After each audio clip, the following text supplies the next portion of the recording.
الحمد للہ رب العالمین والصلاة والسلام علی سید الانبیاء والمرسلین اما بعد فاعوذ باللہ من الشیطان الرجیم بسم اللہ الرحمن الرحیم۔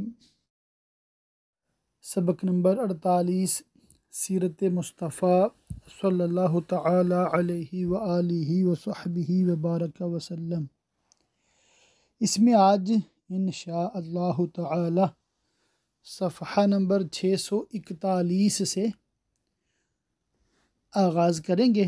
بھرپور توجہ کے ساتھ سماعت کیجئے اور نیت بھی کیجئے کہ جو دعائیں پچھلے سبق میں اور آج کے سبق میں ہم نے سیکھی ہیں ان کو یاد بھی رکھیں گے، یا کم از کم اپنے موبائل میں ان کے اسکرین شاٹس لے کر رکھ لیں، اور جب جب وہ موقع آئے تو دیکھ کر پڑھ لیں، یا کوئی بھی ایسی کتاب جس میں یہ مستند دعائیں موجود ہوں وہ اپنے پاس ڈاؤن لوڈ کر لیں موبائل میں، تو اس سے بھی مدد حاصل کی جا سکتی ہے۔ پہلی ہے بازار میں داخل ہو تو یہ پڑھے۔ ارشاد نبوی ہے کہ جو شخص بازار میں داخل ہوتے وقت ان کلمات کو پڑھ لے تو خداوند تعالی 10 لاکھ نیکیاں اس کے نامہ اعمال میں لکھنے کا حکم فرمائے گا، اور اس کے 10 لاکھ گناہوں کو مٹا دے گا، اور اس کے 10 لاکھ درجے بلند فرمائے گا۔ یہ ترمذی شریف کی روایت ہے۔ لا الہ الا اللہ وحدہ لا شریک لہ لہ الملک ولہ الحمد یحیی ویمیت وہو حی لا یموت بیدہ الخیر وہو علی کل شیء قدیر۔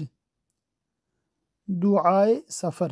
حضرت عبداللہ بن سرجس رضی اللہ تعالیٰ عنہ کا بیان ہے کہ حضور علیہ السلام جب سفر کے لیے روانہ ہوتے تو یہ دعا پڑھتے تھے۔ یہ بھی ترمذی شریف کی دعا ہے۔ اللہم انت الصاحب فی السفر والخلیفۃ فی الاہل، اللہم اصحبنا فی سفرنا واخلفنا فی اہلنا، اللہم انی اعوذ بک من وعثاء السفر وکابۃ المنقلب ومن الحور بعد الکور۔ سفر سے آنے کی دعا۔ حضور صلی اللہ تعالی علیہ وآلہ وسلم جب سفر سے لوٹ کر اپنے کاشانہ نبوت پر مدینہ تشریف لاتے تو یہ دعا پڑھتے: آئبون تائبون عابدون لربنا حامدون۔ منزل پر اس دعا کا ورد کرے۔ رحمت للعالمین صلی اللہ تعالی علیہ وآلہ وسلم کا ارشاد ہے کہ جو شخص سفر میں کسی جگہ پڑاؤ کرے اور یہ دعا پڑھ لے تو اس کو اس جگہ کسی قسم کا نقصان نہیں پہنچے گا۔ اعوذ بکلمات اللہ التامات من شر ما خلق۔ بے چینی کے وقت کی دعا۔ حضرت عبداللہ بن عباس رضی اللہ تعالیٰ عنہما فرماتے ہیں کہ حضور صلی اللہ تعالی علیہ وسلم کو جب کوئی بے چینی اور پریشانی لاحق ہوا کرتی تھی تو اس وقت آپ صلی اللہ تعالی علیہ وسلم اس دعا کا ورد فرماتے تھے: لا الہ الا اللہ الحلیم الحکیم، لا الہ الا اللہ رب العرش العظیم، لا الہ الا اللہ رب السماوات والارض ورب العرش الکریم۔ کسی مصیبت زدہ کو دیکھ کر یہ دعا پڑھے۔ حضور سرور دو عالم صلی اللہ تعالی علیہ وسلم نے ارشاد فرمایا کہ جو شخص کسی بلا میں مبتلا ہونے والے کو دیکھے، بیمار یا مصیبت زدہ کو، تو یہ دعا پڑھ لے تو تمام عمر وہ اس بلا یعنی بیماری یا مصیبت سے بچا رہے گا۔ ترمذی شریف کی ہی روایت ہے۔ الحمدللہ الذی عافانی مما ابتلاک بہ وفضلنی علی کثیر ممن خلق تفضیلا۔ کسی کو رخصت کرنے کی دعا۔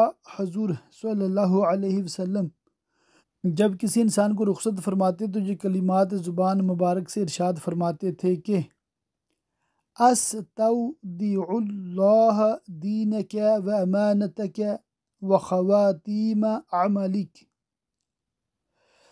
کھانا کھا کر کیا پڑھے؟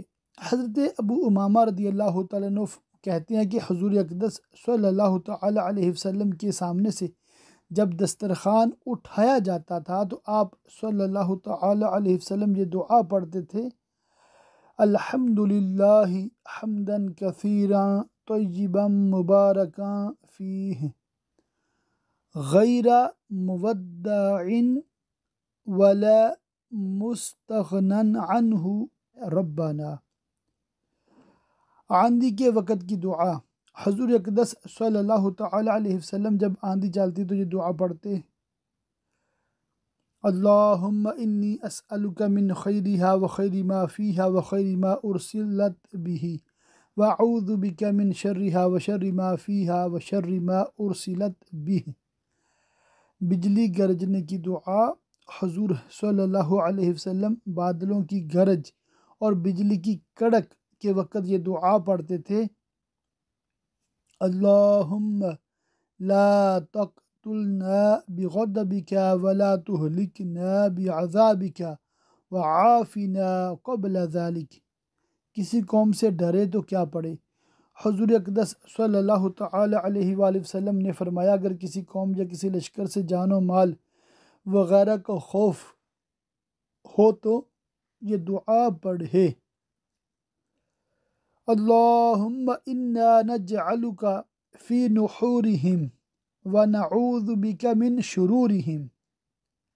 قرض ادا ہونے کی دعا۔ مشہور صحابی حضرت سیدنا ابو سعید خدری رضی اللہ تعالیٰ عنہ کا بیان ہے کہ حضور سید عالم صلی اللہ تعالیٰ علیہ وآلہ وسلم ایک دن مسجد میں تشریف لے گئے تو آپ صلی اللہ تعالیٰ علیہ وآلہ وسلم نے وہاں حضرت ابو امامہ انصاری کو دیکھا۔ آپ نے فرمایا کہ اے ابو امامہ، تم اس وقت میں جبکہ نماز کا وقت نہیں ہے مسجد میں کیوں اور کیسے بیٹھے ہو؟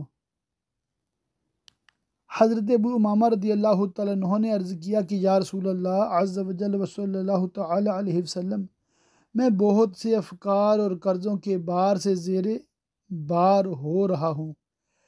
ارشاد فرمایا کہ کیا میں تم کو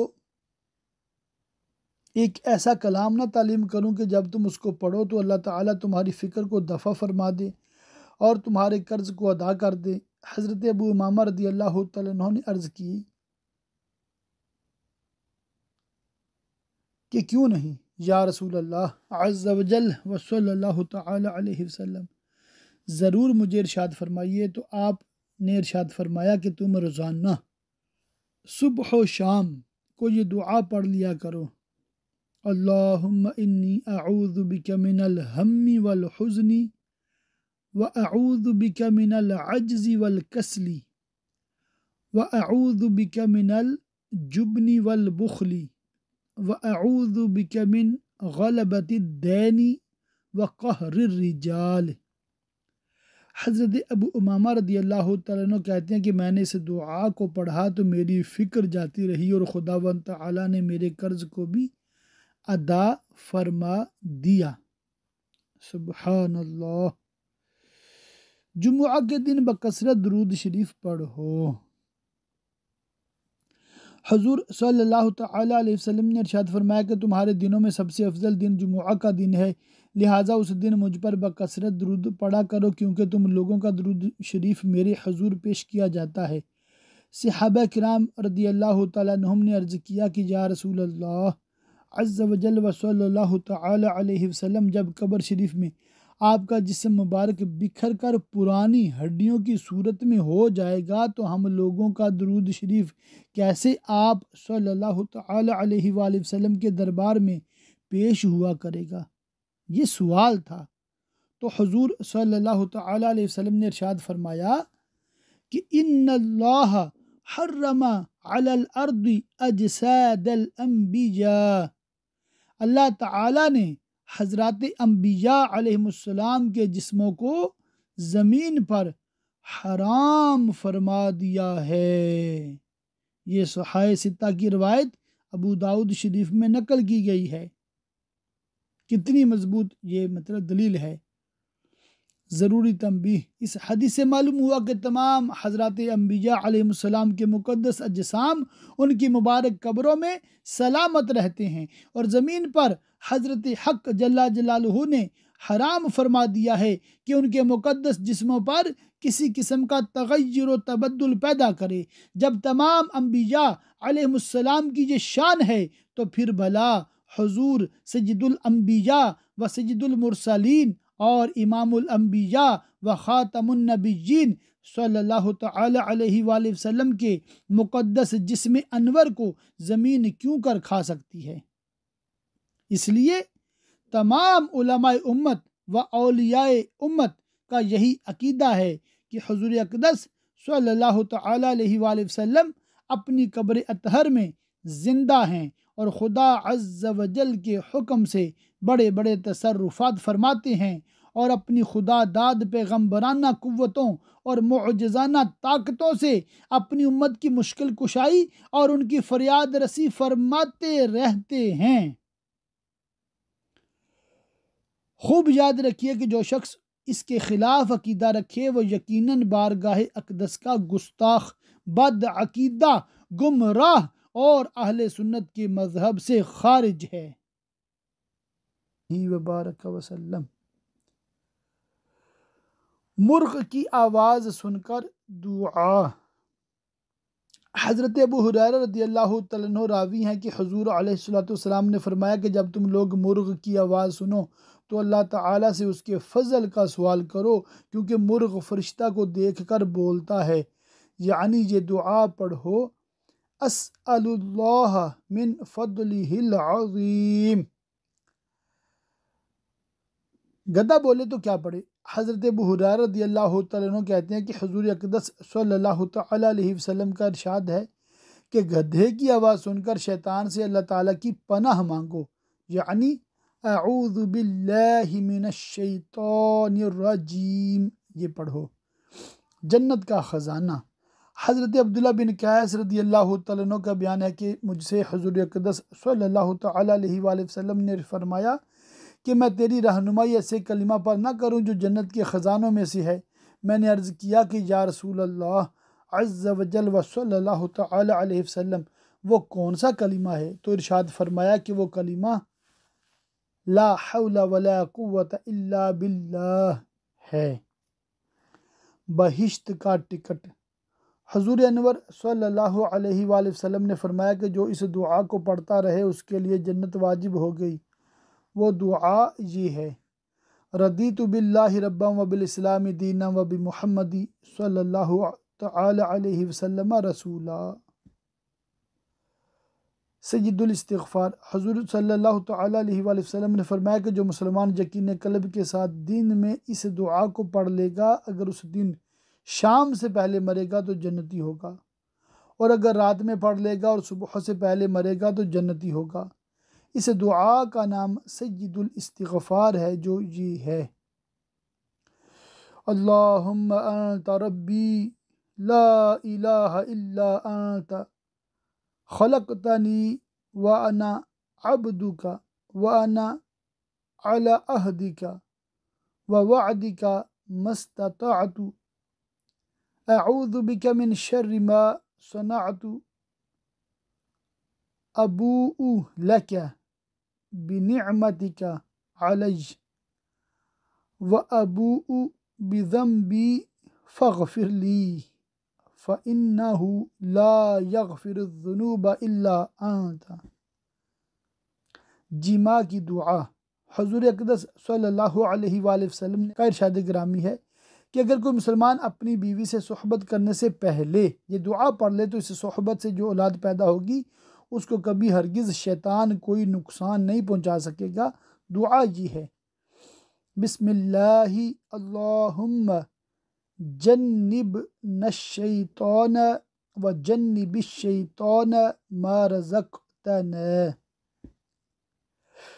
شفاء امراض کے لیے۔ روایت ہے کہ عبدالعزیز بن صہیب اور ثابت بنانی رضی اللہ تعالیٰ عنہما دونوں حضرت انس رضی اللہ تعالیٰ عنہ کی خدمت میں حاضر ہوئے، اور ثابت بنانی رضی اللہ تعالیٰ عنہ نے عرض کیا کہ اے ابو حمزہ، یعنی حضرت انس کی یہ کنیت تھی، میں بیمار ہو گیا ہوں۔ حضرت انس رضی اللہ تعالیٰ عنہ نے فرمایا کہ کیا میں اس دعا سے تمہارے مرض کا جھاڑ پھونک نہ کر دوں جس دعا سے حضور صلی اللہ تعالی علیہ وآلہ وسلم مریضوں پر شفا کے لیے دم فرمایا کرتے تھے۔ ثابت بنانی رضی اللہ تعالیٰ عنہ نے کہا کیوں نہیں۔ اس کے بعد حضرت انس رضی اللہ تعالیٰ عنہ نے یہ دعا پڑھی کہ اللہم رب الناس مذہب البأس اشفی انت الشافی لا شافی الا انت شفاء لا یغادر سقما۔ مصیبت پر نعم البدل ملنے کی دعا۔ حضرت ام المومنین بی بی ام سلمہ رضی اللہ تعالیٰ عنہ کہتی ہیں کہ میں نے حضور اقدس صلی اللہ علیہ وآلہ وسلم سے یہ سنا تھا کہ کسی مسلمان کو کوئی مصیبت پہنچے تو وہ انا للہ و انا الیہ راجعون اللہم آجرنی فی مصیبتی واخلف لی خیرا منہا پڑھ لے تو اللہ تعالیٰ اس مسلمان کو اس کی ضائع شدہ چیز سے بہتر چیز عطا فرمائے گا۔ حضرت بی بی ام سلمہ رضی اللہ تعالیٰ عنہ فرماتی ہیں کہ جب میرے شوہر حضرت ابو سلمہ رضی اللہ تعالیٰ عنہ کا انتقال ہو گیا تو میں نے دل میں کہا کہ بھلا ابو سلمہ سے بہتر کون مسلمان ہوگا، یعنی کہ ان کو اپنے شوہر سے اتنی محبت تھی اور اتنے اچھے تھے نا صحابی رسول رضی اللہ تعالیٰ عنہ۔ فرماتی ہیں یہ پہلا گھر ہے جو حضور صلی اللہ علیہ وآلہ وسلم کے پاس مکہ سے ہجرت کر کے مدینہ پہنچا، لیکن پھر میں نے اس دعا کو پڑھ لیا، ان کے شوہر کا انتقال ہوا، انہوں نے یہ دعا پڑھ لی تو اللہ تعالیٰ نے مجھے ابو سلمہ سے بہتر شوہر عطا فرمایا کہ رسول اللہ عز و جل و صلی اللہ علیہ وسلم نے مجھ سے نکاح فرما لیا۔ سبحان اللہ۔ آج ماشاء اللہ ہمارا 18واں باب یہ مکمل ہوا ہے۔ 19واں باب اللہ کی رحمت سے ہم شروع کر رہے ہیں۔ 649 یہ نمبر بڑا انٹرسٹنگ اس لحاظ سے ہے کہ پاکستان میں تحصیل جڑا والا میں ہمارا جو چک ہے نا گاؤں ہے اس کا نمبر ہے 649 گاف بے، یعنی گوگیرا برانچ، وہ نہر پاس سے گزرتی ہے، اور یہ 649 آپ اس لحاظ سے یاد رکھیے گا۔ 19واں باب ہے جی متعلقین رسالت ہے۔ ان کے مولا کے ان پر کروڑوں درود، ان کے اصحاب و اطرت پہ لاکھوں سلام، پا رہائے صحف غنچہائے قدس، اہل بیت نبوت پہ لاکھوں سلام، اہل اسلام کی مادران شفیق، بانوان طہارت پہ لاکھوں سلام۔ ازواج مطہرات رضی اللہ تعالی عنہن، حضور اقدس صلی اللہ تعالی علیہ وآلہ وسلم کی نسبت مبارکہ کی وجہ سے ازواج مطہرات رضی اللہ تعالی عنہن کا بھی بہت ہی بلند مرتبہ ہے۔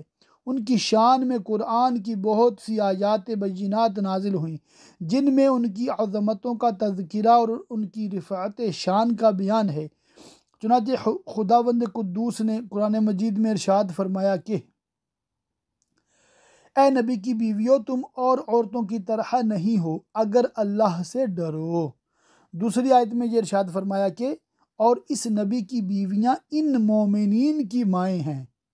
یہ تمام امت کا متفق علیہ مسئلہ ہے کہ حضور علیہ السلام کی مقدس بیویاں دو باتوں میں حقیقی ماں کے مثل ہیں۔ ایک یہ کہ ان کے ساتھ ہمیشہ ہمیشہ کے لیے کسی کا نکاح جائز نہیں، دوم یہ کہ ان کی تعظیم و تکریم ہر امتی پر اسی طرح لازم ہے جس طرح حقیقی ماں کی، بلکہ اس سے بھی زیادہ، اس سے بھی بہت زیادہ۔ لیکن نظر اور خلوت کے معاملہ میں ازواج مطہرات کا حکم حقیقی ماں کی طرح نہیں ہے، کیونکہ قرآن مجید میں حضرت حق جل جلالہ کا ارشاد ہے کہ ترجمہ، جب نبی کی بیویوں سے تم لوگ کوئی چیز مانگو تو پردے کے پیچھے سے مانگو۔ مسلمان اپنی حقیقی ماں کو تو دیکھ بھی سکتا ہے اور تنہائی میں بیٹھ کر اسے بات چیت بھی کر سکتا ہے، مگر حضور علیہ السلام کی مقدس بیویوں سے ہر مسلمان کے لیے پردہ فرض ہے، اور تنہائی میں ان کے پاس بیٹھنا اٹھنا یہ بالکل حرام ہے۔ اسی طرح حقیقی ماں کے ماں باپ، لڑکوں کے نانی نانا اور حقیقی ماں کے بھائی بہن لڑکوں کے ماموں اور خالہ ہوا کرتے ہیں، مگر ازواج مطہرات رضی اللہ تعالیٰ عنہ کے ماں باپ امت کے نانی نانا اور ازواج مطہرات رضی اللہ تعالیٰ عنہن کے بھائی بہن امت کے ماموں خالہ نہیں ہوا کرتے۔ یہ حکم حضور صلی اللہ علیہ وسلم کی تمام ازواج مطہرات رضی اللہ تعالیٰ عنہن کے لیے ہے جن سے حضور صلی اللہ علیہ وآلہ وسلم نے نکاح فرمایا، چاہے حضور صلی اللہ علیہ وآلہ وسلم سے پہلے ان کا انتقال ہوا ہو یا حضور کے بعد انہوں نے وفات پائی ہو۔ یہ سب کی سب امت کی مائیں ہیں، اور ہر امتی کے لیے اس کی حقیقی ماں سے بڑھ کر لائق تعظیم و واجب الاحترام ہیں۔ ازواج مطہرات رضی اللہ تعالیٰ عنہن کی تعداد اور ان کے نکاحوں کی ترتیب کے بارے میں مورخین کا قدر اختلاف ہے، مگر 11 امہات المومنین رضی اللہ تعالیٰ عنہن کے بارے میں کسی کا بھی اختلاف نہیں۔ ان میں سے حضرت خدیجہ اور حضرت زینب بنت خزیمہ رضی اللہ تعالیٰ عنہما کا تو حضور علیہ السلام کے سامنے ہی انتقال ہو گیا تھا، مگر 9 بیویاں حضور علیہ السلام کی وفات اقدس کے وقت موجود تھیں۔ ان 11 امت کی ماؤں میں سے 6 خاندان قریش کے اونچے گھرانوں کی چشم و چراغ تھیں، جن کی اسماء مبارکہ یہ ہیں: نمبر 1 خدیجہ بنت خویلد، نمبر 2 عائشہ بنت ابو بکر صدیق، نمبر 3 حفصہ بنت عمر فاروق، نمبر 4 ام حبیبہ بنت ابو سفیان، نمبر 5 ام سلمہ بنت ابو امیہ، نمبر 6 سودہ بنت زمعہ رضی اللہ تعالی عنہن۔ اور 4 ازواج مطہرات رضی اللہ تعالیٰ عنہن خاندان قریش سے نہیں تھیں، بلکہ عرب کے دوسرے قبائل سے تعلق رکھتی تھیں۔ وہ یہ ہیں: نمبر 1 زینب بنت جحش، نمبر 2 میمونہ بنت حارث، نمبر 3 زینب بنت خزیمہ ام المساکین، یہ ان کا لقب تھا، اور مساکین کی ماں، اللہ اللہ۔ نمبر 4 جویریہ بنت حارث اور ایک بیوی یعنی صفیہ بنت حج، یہ عربی النسل نہیں تھیں بلکہ خاندان بنی اسرائیل کی ایک شریف النسب رئیس زادی تھیں۔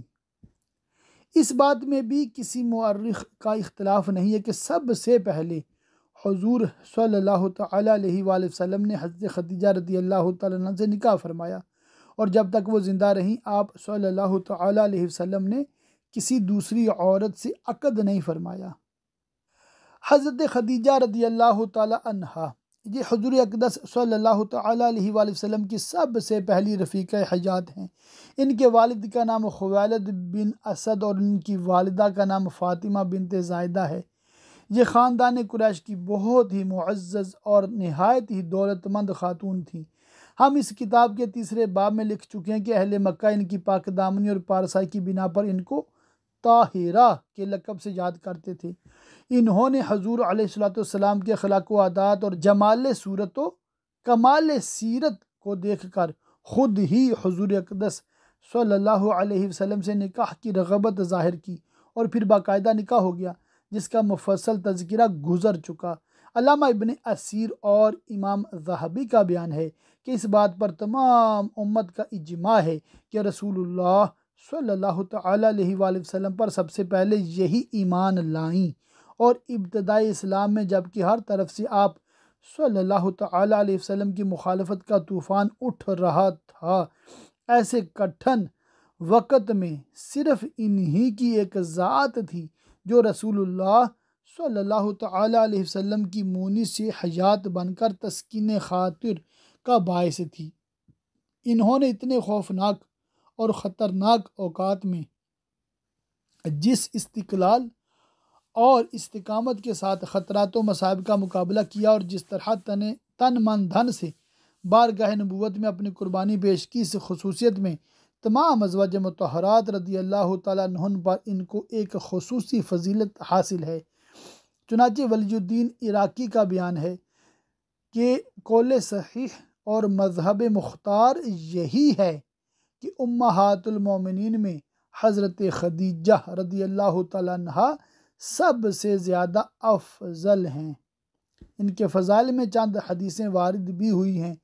چنانچہ حضرت ابو ہریرہ رضی اللہ تعالیٰ عنہ راوی ہیں کہ حضرت جبریل علیہ السلام رسول اللہ صلی اللہ تعالیٰ علیہ وسلم کے پاس تشریف لائے اور عرض کیا کہ اے محمد صلی اللہ تعالیٰ علیہ وسلم، یہ خدیجہ ہیں جو آپ کے پاس ایک برتن لے کر آ رہی ہیں جس میں کھانا ہے۔